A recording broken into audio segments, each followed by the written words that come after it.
Assalamualaikum warahmatullahi wabarakatuh. Perkenalkan, nama saya Yundari, NIM 211101080009.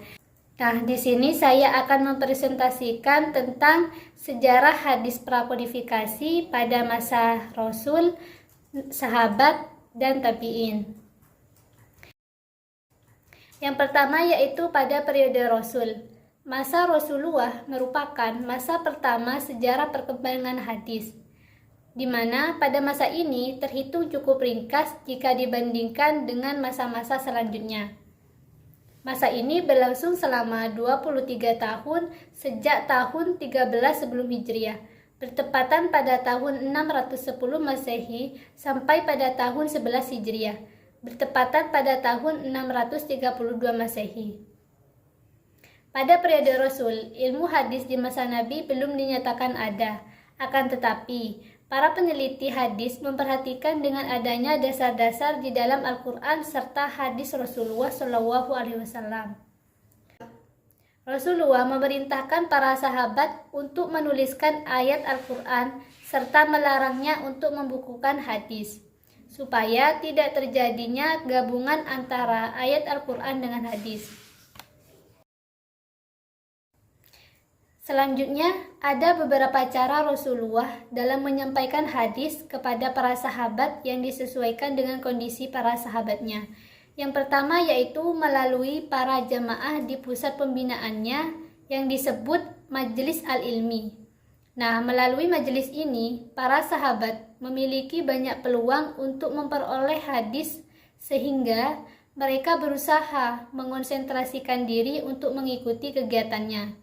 Yang kedua yaitu dalam kesempatan Rasul juga menyampaikan hadisnya lewat sahabat tertentu yang kemudian hari oleh para sahabat tersebut disampaikan kembali kepada orang lain.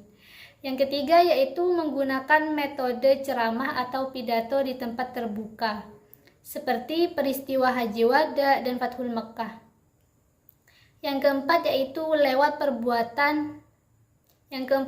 lewat perbuatan secara langsung yang disaksikan oleh para sahabat atau jalan musyahadah yang berkaitan dengan praktik-praktik ibadah dengan muamalah.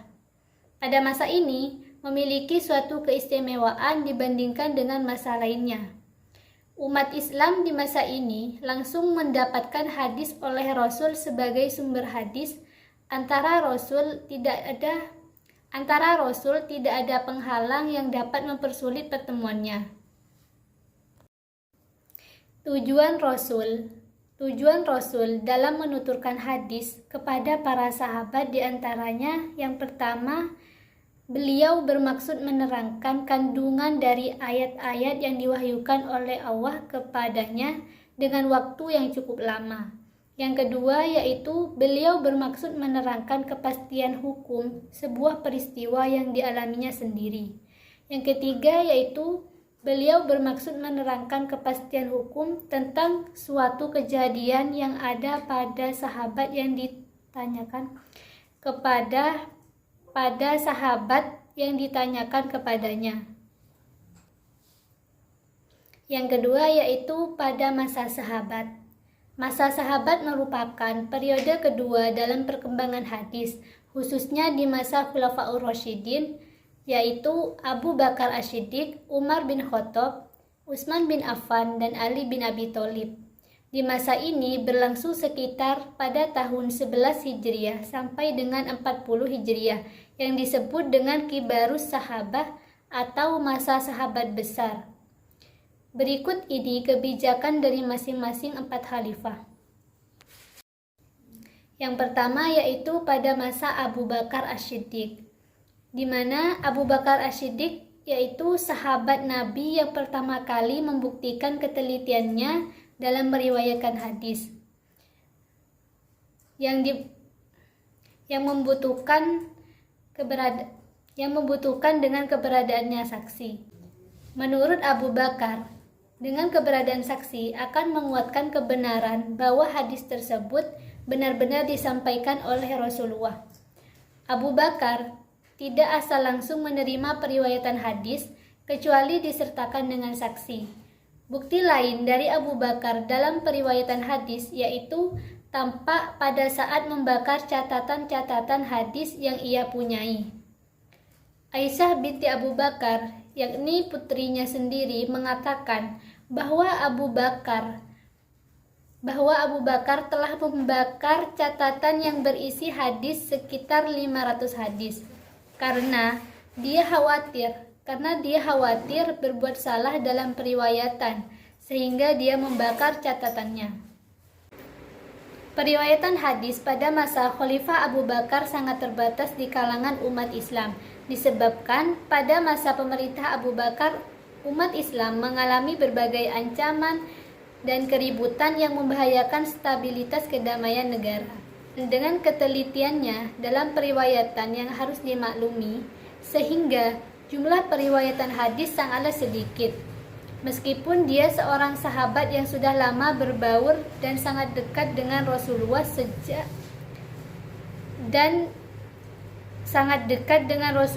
sejak zaman sebelum hijrahnya Rasulullah sampai wafatnya beliau. Akan tetapi Abu Bakar sedikit meriwayatkan hadis karena yang pertama yaitu Abu Bakar sering mengalami kesibukan pada saat menjabat sebagai khalifah. Yang kedua, kebutuhan perihal hadis tidak sebesar di masa sesudahnya. Yang ketiga, antara kewafatannya dengan kewafatannya Rasulullah, jeda waktunya terlalu singkat. Yang kedua yaitu pada zaman Umar bin Khattab, di mana Umar bin Khattab juga tidak memperbanyak dalam periwayatan hadis, karena umat Islam lebih memerlukan Al-Quran untuk dipelajari, dihafalkan, dan diamalkan, supaya kepedulian umat Islam terhadap Al-Quran tidak terpecah. Di masa ini, para sahabat lebih mempedulikan pada pemeliharaan serta penyebaran Al-Quran, sehingga periwayatan hadis pun kurang memperoleh perhatian, bahkan mereka berupaya bersikap teliti serta membatasi diri dalam periwayatan hadis. Dalam meriwayatkan hadis, Abu Hurairah merupakan seorang sahabat yang dikenal paling banyak meriwayatkannya, sehingga terpaksa menahannya untuk tidak memperbanyak periwayatan di zaman Umar. Sebab apabila melanggarnya akan dicambuk.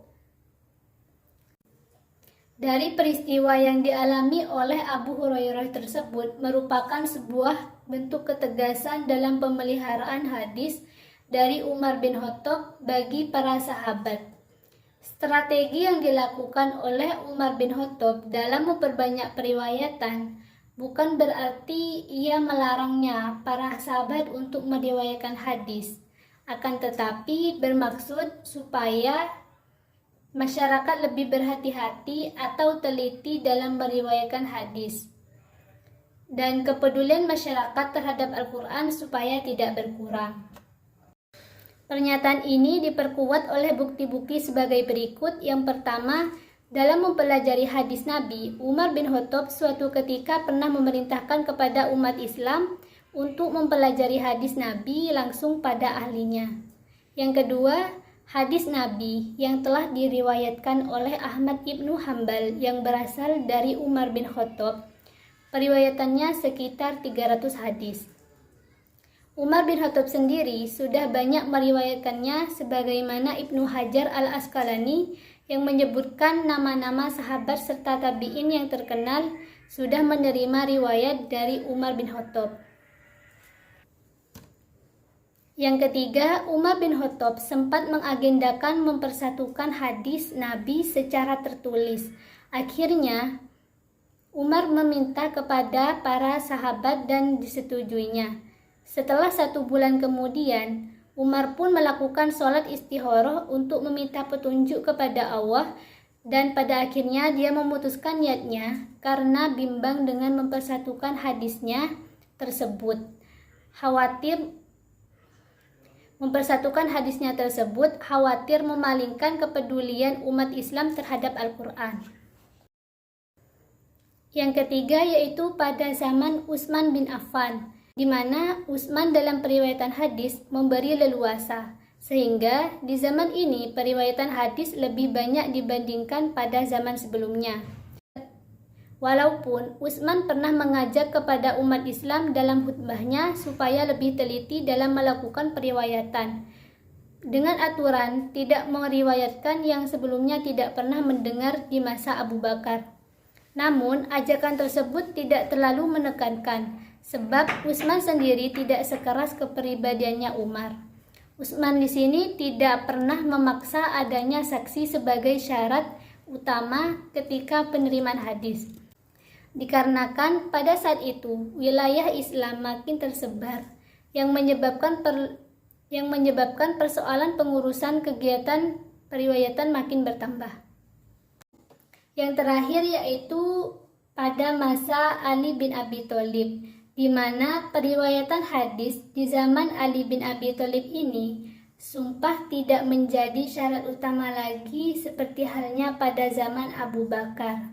Akan tetapi, di zaman ini apabila periwayat tersebut sangat diyakini oleh Ali bin Abi Thalib sebagai periwayat yang biasa dipercayainya, dan Ali bin Abi Thalib secara umum tetap memerlukan sumpah dari periwayat bahwa hadis yang disampaikannya benar-benar dari Rasulullah.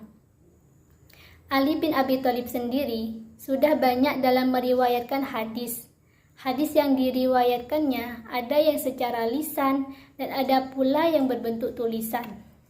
Hadis yang dalam bentuk catatan yang berisi tentang yang pertama hukum denda atau diat, yang kedua penyelamatan orang Islam yang dihukum oleh orang kafir, yang ketiga dilarangnya untuk menetapkan hukum qisas bagi orang Islam yang membunuh orang kafir. Yang terakhir yaitu pada periode tabi'in. Periwayatan yang dilaksanakan di masa tabi'in ini tidak jauh berbeda dengan masa sebelumnya, yaitu pada zaman para sahabat. Karena mereka mengikuti jejak para sahabat yang cukup teliti dalam meriwayatkan hadis. Akan tetapi, beban yang mereka hadapi tidak begitu berat jika dibandingkan dengan para sahabat di masa ini. Al-Quran telah dikumpulkan dalam bentuk mushaf sehingga tidak perlu dikhawatirkan lagi oleh mereka. Selain itu, di masa akhir Khulafaur Rasyidin, di masa Khalifah Utsman bin Affan, para khalifah ahli hadis sebelumnya sudah menyebar ke berbagai penjuru wilayah kekuasaan Islam.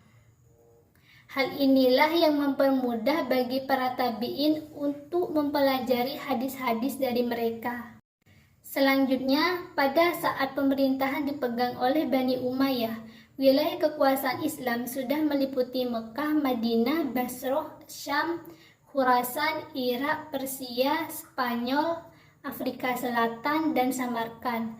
Sejalan dengan pesatnya perluasan wilayah kekuasaan Islam itu, dapat meningkatnya penyebaran para sahabat pada masing-masing daerah tersebut, di mana pada masa ini dikenal dengan masa penyebaran periwayatan hadis atau intishar ar-riwayah.